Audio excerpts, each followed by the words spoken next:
waxaa xalay lagu dilay magaalada Beledweyne ee xarunta gobolka Hiiraan Cumar Yuusuf Cali oo ka mid ahaa ganacsatada magaalada Beledweyne. dilka ganacsadaha ayaa ka dhacay agagaarka buundada liiqato ee magaalada Beledweyne waxaana la sheegay inay geysteen kooxo hubeysan oo si degdeg ah uga baxsaday goobta ay ku dileen marxuumka. lama oga ilaa hadda cidda dishay iyo waliba sababta ka dambaysa dilka ganacsadaha oo xalay lagu dilay magaalada Beledweyne.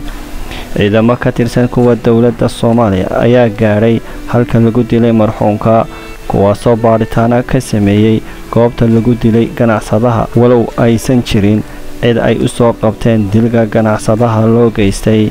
Khaliif Raage, idaacadda Dhagmaal, magaalada Beledweyne ee xarunta gobolka Hiiraan.